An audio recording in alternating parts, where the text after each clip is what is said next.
I had just come back from the supply co-op with the wedding candy when Ethan showed up with a woman and found me.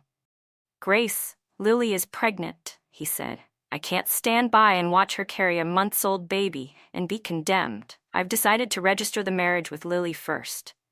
I froze and blurted out, "But everyone in the village knows we're about to get married." Ethan, solemn and unyielding, said, "After Lily's child is born, I'll explain everything to them. For now, you'll just have to endure it." I kept my face as calm as still water and said slowly, "All right, I understand." Then I turned and went straight to register a marriage with the most handsome, educated youth in the village. Ethan's teammate had died, leaving behind his wife of less than half a year, Lily Lynn. I had been engaged to Ethan for a year, and we had agreed to marry this winter. "Grace, don't be stubborn. This is only temporary." Ethan had prepared a whole speech to persuade me, but when he saw me agree so readily, he was stunned for a moment. After a brief pause, his expression softened. "Not bad. Looks like your sense of duty is pretty high. Even a country girl can just barely keep up with me." "Ethan, your fiancé seems very understanding.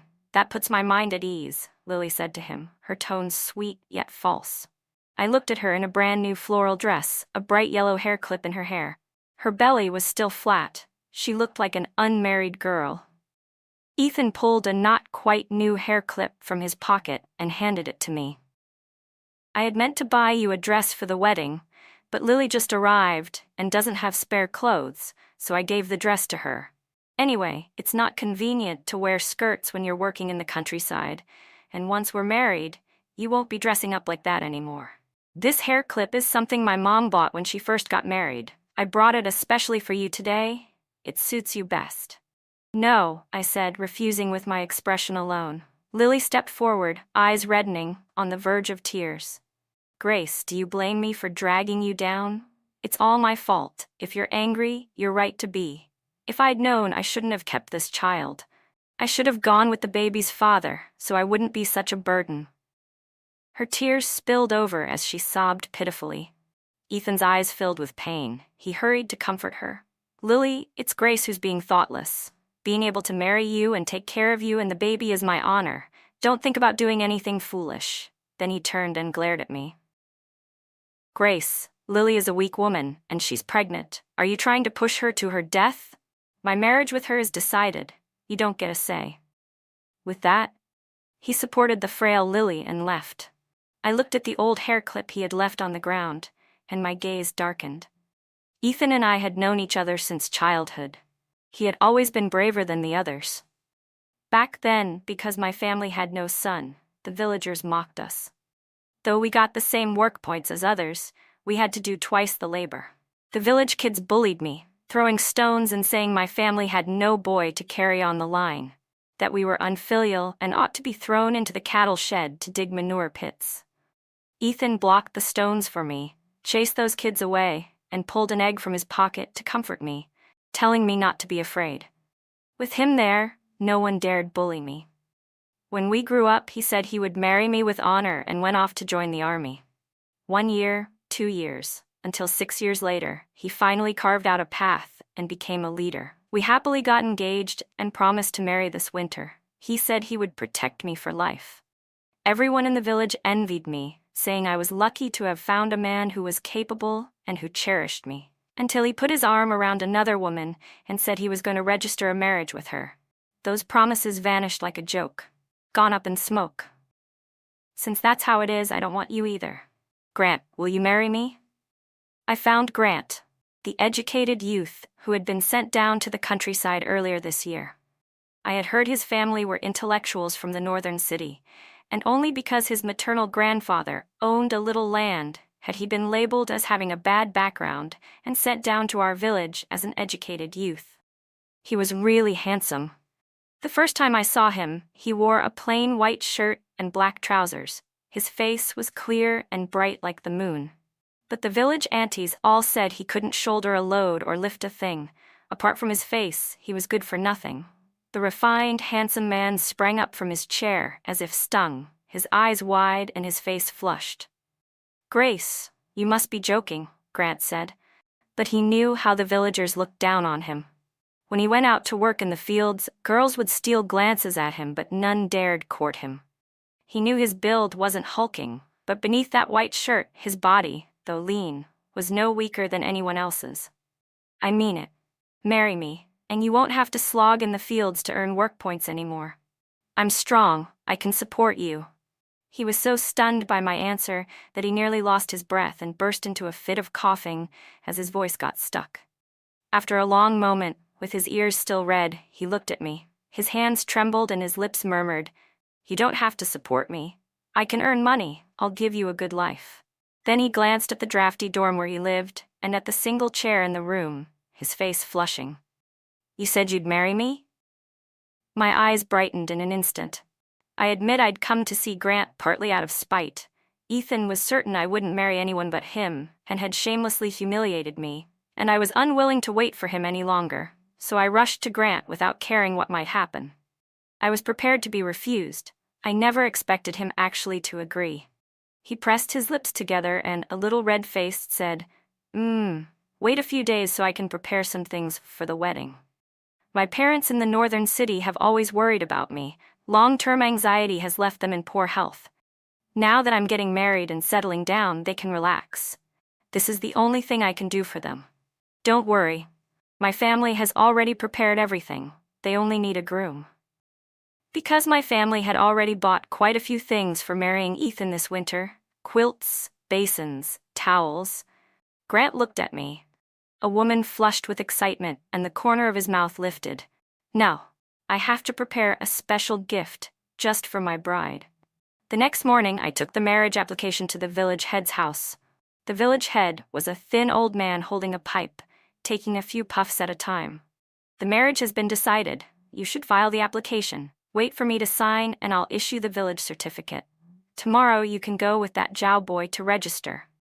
I hesitated, wanting to tell him I'd changed my intended, but fearing trouble, I stayed silent.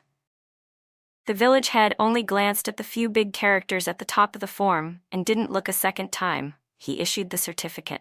Holding the village's certificate, I was walking out when I ran into Ethan leading Lily over. Ethan screwed up his face, displeased that I hadn't greeted him. "What did you come to see the village head about?" he snapped. "I'll tell you now. I'm going to marry Lily. Going to the village head won't help."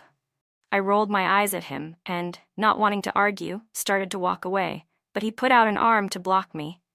"Grace, you used to be rough in your manners, but at least you had a kind heart. Why are you making such a fuss now?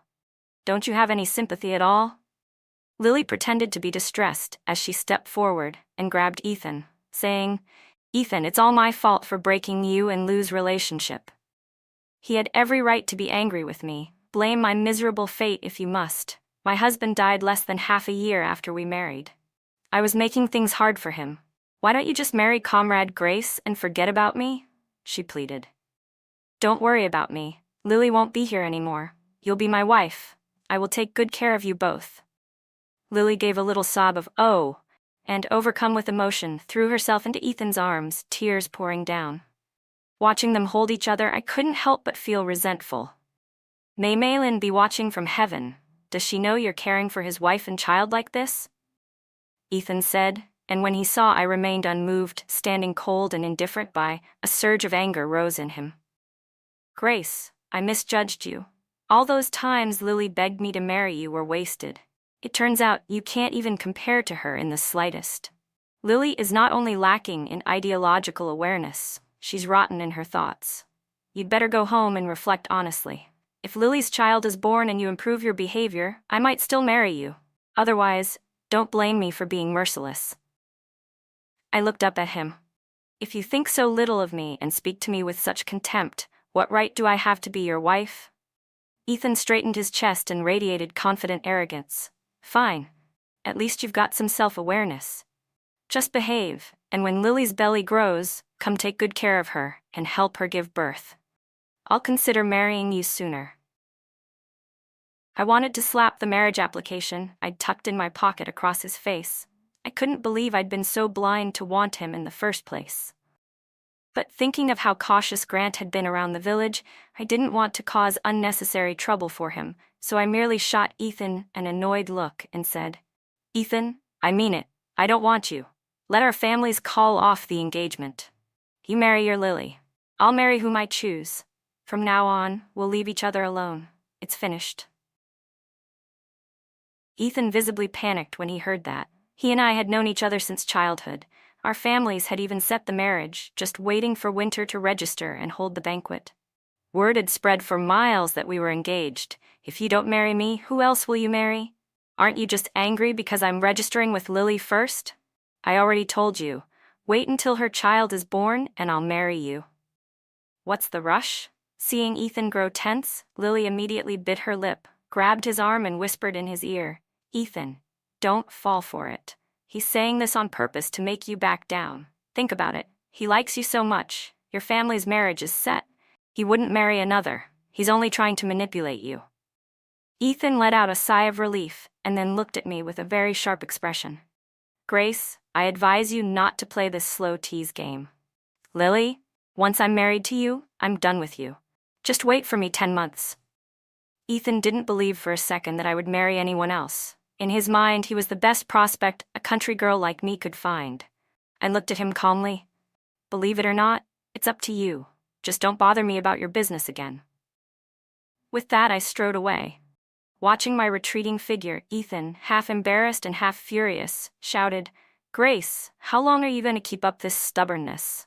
Don't blame me if I call the engagement off. At home, I handed the marriage application to my parents. Mother at first thought it was the form for me and Ethan to go register. She glanced at it and handed it to Father. It's time to go register. The sooner, the better for peace of mind. I was the only daughter at home, so Father cared a great deal about my marriage. He picked up the application and kept looking at the name listed as the spouse again and again, then blurted, When did that Jow boy change his name to Grant? Mother jumped up in alarm. They thought the name had been written wrong and told me to go to the village head immediately that night to have it corrected. That's right. I changed who I'm marrying. Your son-in-law will be Grant.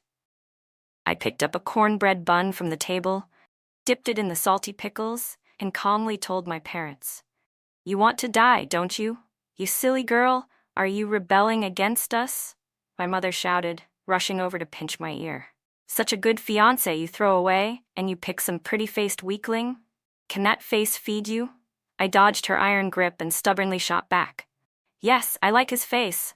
Looking at him makes me able to eat 2 more bowls of rice. I'll kill you, you unfilial girl. Grant happened to walk in right then and heard what I said. His face flushed scarlet with embarrassment, and when he saw my mother about to hit me, he hurried forward with ears burning, blocking her hand. Auntie, please don't hit Grace, he said gently. It'll hurt her. My mother panted with anger, but looking at Grant's face, so handsome, almost like an immortal, she couldn't bring herself to strike me. I'll admit it, he really is good-looking. Fine then, tell us what's going on, she said, her voice still sharp but holding back. Father was calmer. He knew his daughter might be a bit reckless, but she wouldn't suddenly change her fiancé without a reason. You wait outside a bit, I said, turning to Grant, realizing I had to explain everything to my parents. This village wasn't that big, and we were bound to run into the Zhao family sooner or later. It was better for them not to be left in the dark. Grant pressed his lips together, looking worried. I winked at him reassuringly. It's fine, don't leave him standing outside. Grant, go sit in the next room and have some water, Mother muttered reluctantly. Father gave us both a helpless look, clearly fed up with her sharp tongue. I told my parents everything about Ethan and Lily. They exploded in fury, shouting about storming over to the Zhao household to settle accounts. Outrageous. Is he even human? To treat our daughter like this? I won't let him off. Father roared. I stopped them and calmly explained that I wouldn't marry Ethan and had decided to register with Grant. Grace, even if Ethan's a scoundrel, you can't just marry anyone, Mother argued. Father nodded. She's right. We don't know this Grant at all. What if his parents are the same as Ethan, just as worthless? Besides, he's in the next room. If you want to know something, just ask. Cornered, they gave in and started questioning Grant about his family and his thoughts on the marriage. Uncle, Auntie, this is the money I've saved over the years, and the gold necklace and bracelet my mother gave me. I'll give them all to Grace. From now on, She only needs to eat well and drink well. I can provide for her." Grant pulled out a handkerchief from his chest. Inside was a thick wad of bills and gleaming gold that lit up the whole room. My parents swallowed hard, stunned. "Grant, with things like these, why would you choose Grace?" they asked. It wasn't that they looked down on their daughter. It was that with his means, he could easily marry a city girl and return to urban life. Why suffer in the countryside? Grant looked at me, wide-eyed and just as confused as I was, and gave a gentle smile. "Grace is wonderful. No one compares to her. Being able to marry her means I'm the one reaching up." As they say, a scholar's words can really soothe hearts. Just moments ago, my father had been against it, but now he was nodding along. And just like that, my marriage to Grant was settled. We agreed to register the day after tomorrow. Meanwhile, Ethan had gone home restless, unable to calm down. He thought about coming to talk to me, but just as he stepped out, Lily clutched her belly, her face pale, and said she wasn't feeling well. Terrified, Ethan scooped her up in his arms and carried her back inside. Neighbors who saw them so close together pointed fingers and whispered to one another. Lily felt no shame. In fact, she seemed pleased. Now everyone in the village knew Ethan's relationship with Lily wasn't simple. Ethan fussed over her nonstop, and by the time her stomach finally stopped hurting, the sky was already dark, and he had no choice but to give up for the night. The next morning, Lily covered her face and cried in front of Ethan, saying she couldn't go on living. It turned out that after seeing their intimacy yesterday, some nosy aunties had asked while she was washing clothes who she was and what her relationship was with Ethan. When they learned she was his late teammate's widow, they looked at her like she was some cheap woman from a brothel. She was furious, gritting her teeth. "What do these country bumpkins know? Once I marry Ethan, they'll all be so jealous their eyes will pop out." Ethan looked at the tearful Lily and decided on the spot to go register their marriage. "Grace, wait here for me. I'm going to buy a few things," he said before heading into town with her. That morning, Grant and I had also gone into town. We were the first to walk in and complete our marriage registration. When I looked at the certificate in my hand, it still felt unreal. "Grace, what are you doing here?" Ethan's voice came just as he walked up with Lily. Of all days, running into them on this happy occasion was truly bad luck. "Shameless, you actually followed me and Lily here?" Ethan barked. But truthfully, when he first saw me, a flicker of joy rose in his chest. I had sworn to break off the engagement, but now that he was registering with Lily, I had shown up after all. Surely that meant I still wanted him. "I know you want to marry me," he said, "but you need to understand, Lily's belly can't wait. Be sensible. Once the baby is born, I'll marry you, and don't ever follow us again. If you scare Lily's child, even 10 lives wouldn't be enough to make up for it."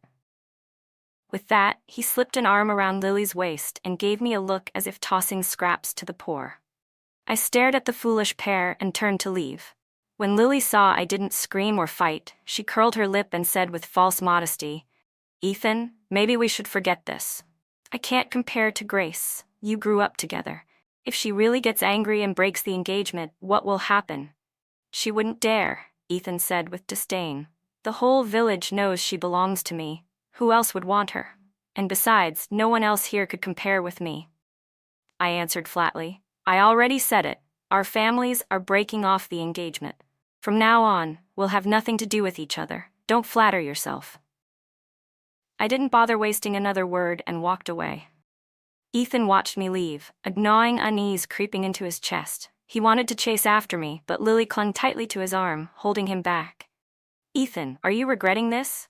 It's fine. If a pregnant woman like me is being pointed at and whispered about, I can bear it. Go chase Grace instead.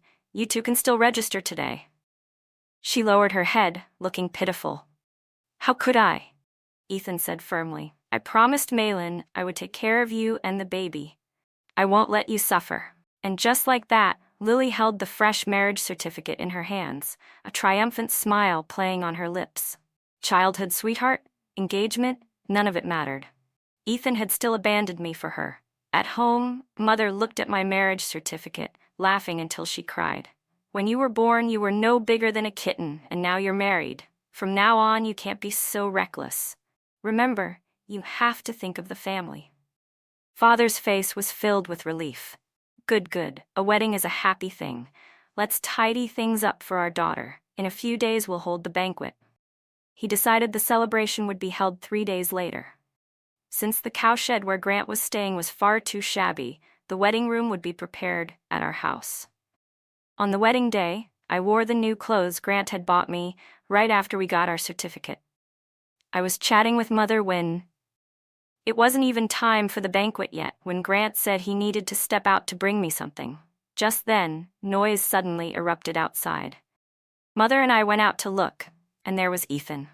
The moment he saw me, dressed in festive clothes with a light touch of makeup and a bright flower in my hair, his face, at first filled with anger, softened despite himself. "Grace," he said, "you know we only postponed our wedding. Hurry and change out of those clothes so Lily can wear them instead." "Perfect timing. Lily and I will borrow your courtyard today for our banquet. Sorry to trouble you. By the way, that rouge you used, it's safe for the body, right? You know, I'm pregnant, so I'll be careful." Lily stood behind Ethan, one hand resting on her still flat belly, pride flashing in her eyes. I laughed in disbelief and snapped coldly. "Who said I'm marrying you? What are you doing barging into my house making a scene?" His face darkened, brows knitting tight. "Grace, what are you doing? We're engaged. If you don't marry me, who else would you marry? Fine, I know you're upset. Just change your clothes. After Lily and I finish our banquet, we'll make it up to you later." The villagers who had come for the wedding couldn't stand it any longer. One carefully asked, "Isn't today's groom supposed to be Grant?" "Exactly." Father had already wanted to throw Ethan out the moment he arrived, but Mother, worried about spoiling the happy day, had held him back. Who could have guessed Ethan would be this shameless? My parents were so angry they nearly tore into him right there. That single sentence hit Ethan like thunder from a clear sky. His smug, confident expression froze, and he stared at me in disbelief. "What nonsense are you spouting? Grace would never marry that poor city-bred youth." "Grace, I know you're upset, but you can't joke about marriage." "I'm not joking," I said coolly. "Today is my wedding day with Grant. When you decided to marry Lily, there was nothing left between us." My eyes were cold, without a flicker of feeling. Panic spread across Ethan's face. "No, Grace, we're engaged. How could you marry someone else?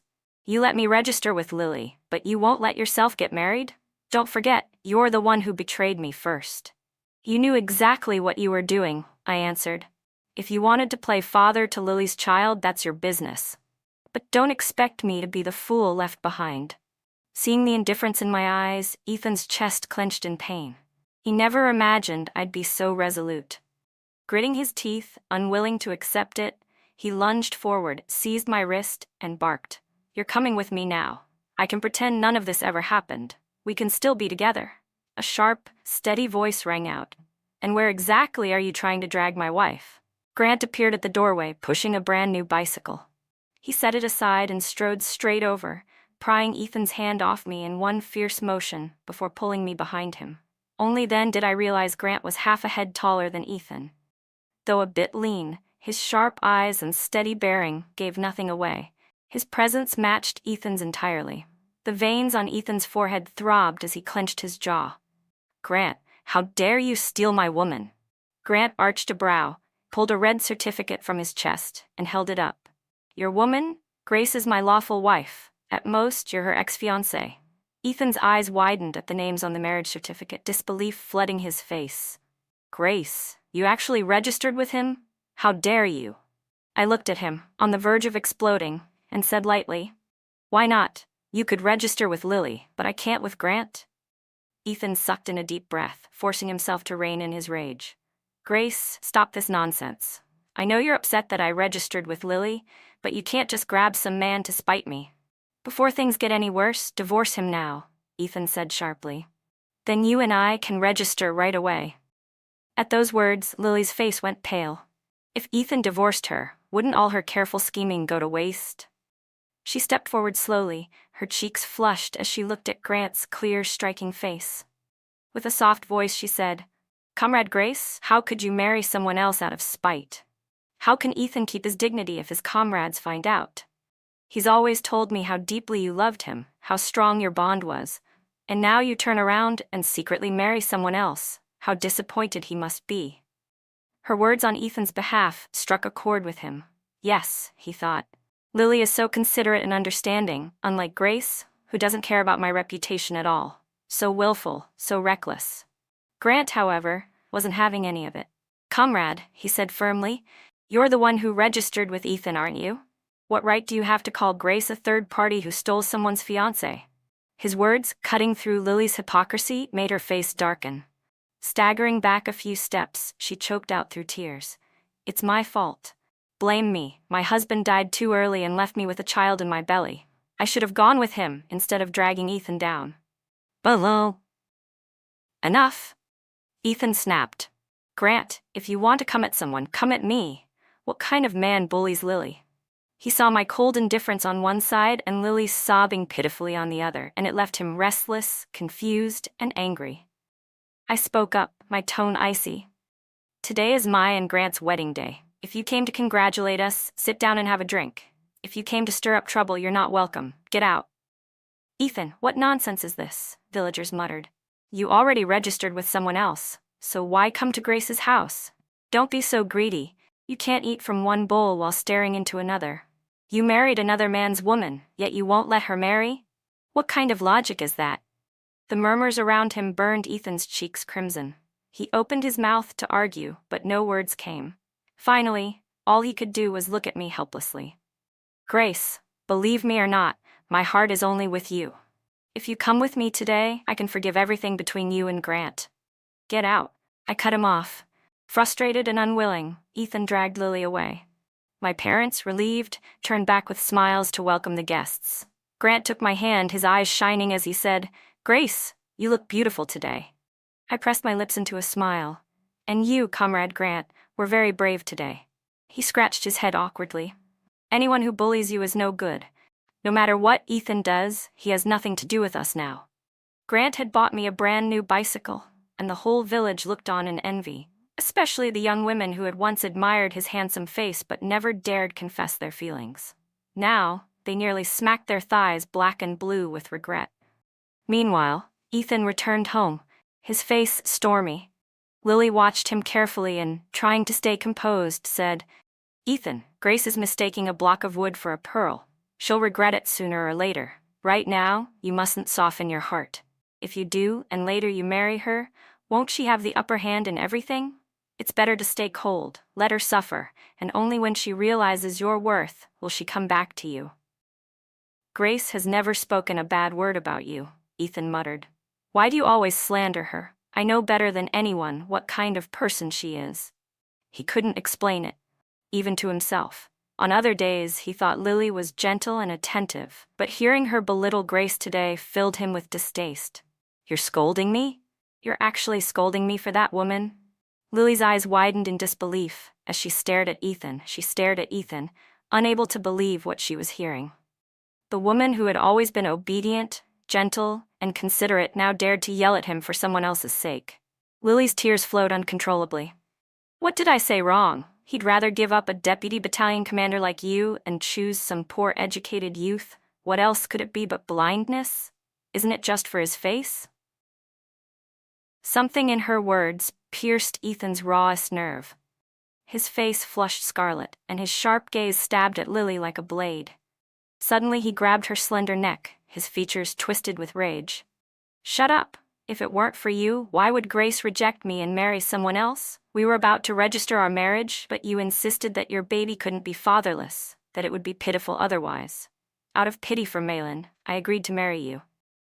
Ethan, let go. My stomach. It hurts.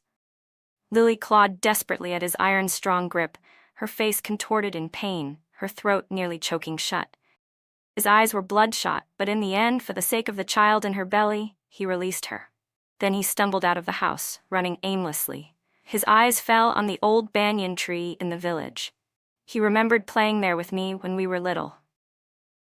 His family had been poor, but he'd always pull a boiled egg, a piece of malt candy, or a small sweet potato from his pocket to fill my empty stomach. He knew those treats were saved from his own meals. Back then, no one had enough to eat, but his parents spoiled him and never let him go hungry. He thought of the village school, where we'd learned to read together. When classmates mocked his family for having no sons to carry on the line, he'd gotten so angry his eyes filled with tears. It was him who chased them away from me. Later, he had vowed to make something of himself, to earn a good position so he could marry me home with honor. We'd promised to wed this winter. In his mind, I was supposed to be his wife. That day, our banquet was lively and joyful. Grant and Father both drank themselves into a stupor, and Mother and I helped them into the room, washing their faces and hands with hot water. When they were finally collapsed on the bed, I went to the kitchen to cook some hangover soup. I brought in a bowl, ready to feed Grant. But just as my hand touched him, he suddenly grabbed me and pulled me beneath him. I looked up at him, startled. "You're not drunk?" Grant's eyes swirled with an emotion I couldn't read. His thin lips curved into a smile. "If I don't pretend to be drunk, how else can I get to our bridal chamber with you?" My face flamed red. I pinched his waist hard, so this honest man wasn't so honest after all. His throat quivered with a deep, rich laugh as he lowered his lips toward mine. After all, a wedding night is short and sweet. The next morning, he rode the bicycle, planning to take me to town. Before I left, Mother slipped 20 yuan into my hand, fussing, "Grace, if you get a craving, buy yourself something tasty." My face stiffened. I wasn't greedy anymore. Back then, it had only been to save food for Ethan. Forget it. No need to explain. At the market, the scent of glutinous rice cakes, sweet and fragrant, made me swallow. Grant saw and told me to go browse ahead while he waited for the cakes to finish steaming. I looked left and right, spotting a stall selling sesame flatbreads and started toward it, when suddenly someone seized my left hand in a fierce grip. "Grace, come with me." I looked up. It was Ethan. He hadn't slept all night. The thought of me marrying Grant drove him nearly insane. At dawn, he waited at the edge of the village. When he saw me holding on to Grant's waist on the back of the bicycle, the two of us laughing and chatting, jealousy consumed him. He had followed us, running more than 10 kilometers. "What are you doing here?" "Let go of me." "No, Grace, you are my wife. I won't allow you to marry Grant."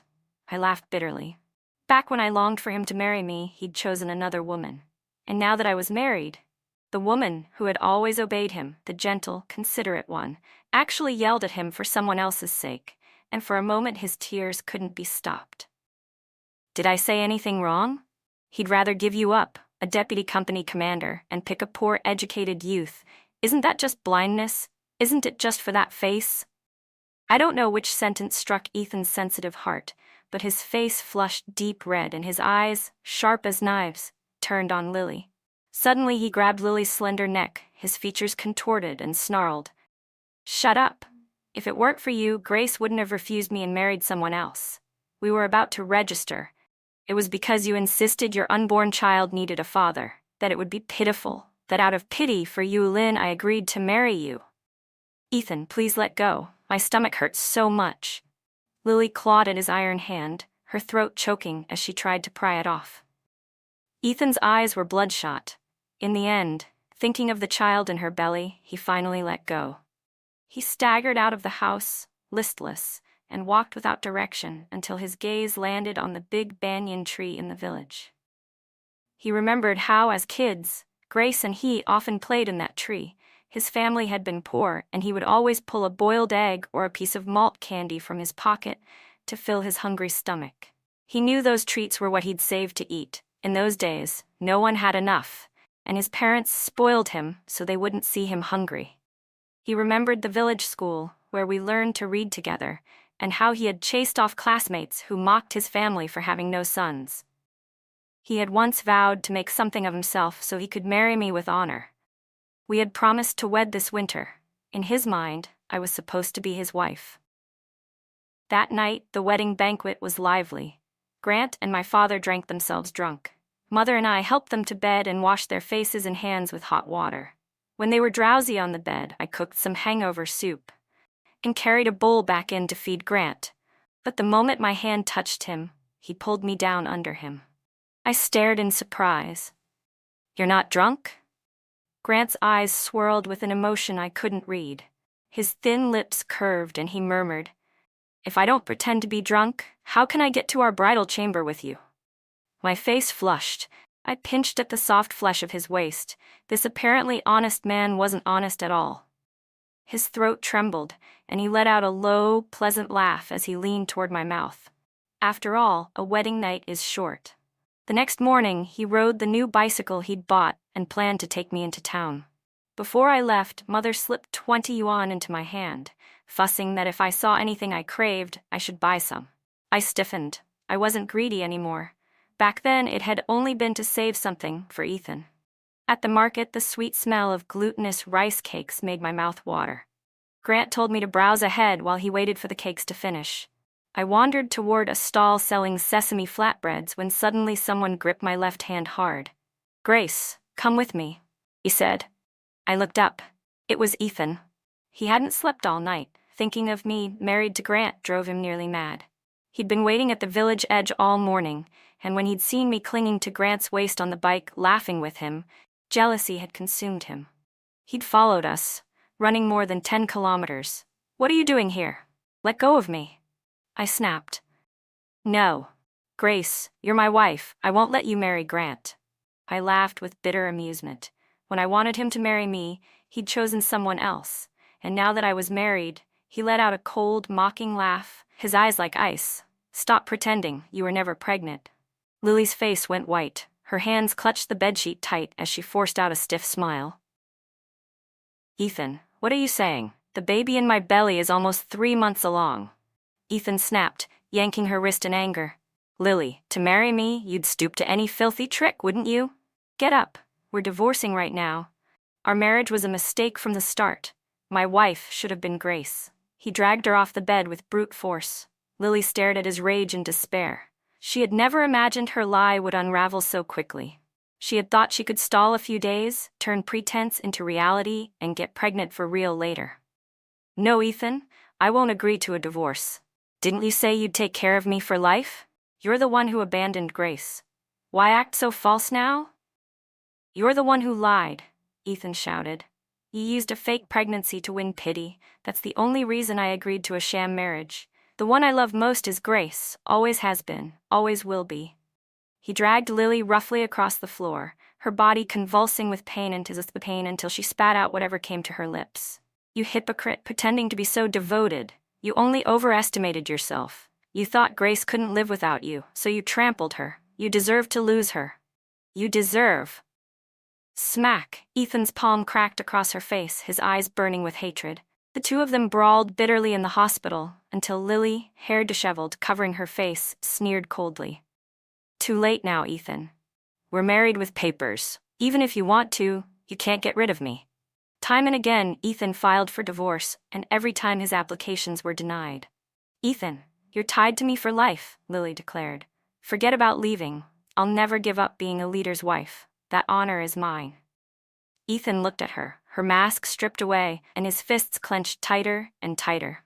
At last, he could no longer hold back and swung again. Meanwhile, after my marriage, Grant and I lived in harmony. We studied together like husband and wife, and yes, under his guidance, even I, a village girl, managed to go to college. The day I received my admission letter, I ran home brimming with joy, showing it off to my parents. Mother tapped my nose with a fond smile. "You silly girl. You really have the luck of the blessed. Good thing you didn't marry that Zhao boy." I looked at her in puzzlement. Since the day at the hospital, I had stopped following anything about Ethan and Lily, closing my door to study with Grant. "You don't know, do you?" Mother said. "Word is, Ethan has violent tendencies. That woman screams every day at home, her face black and blue.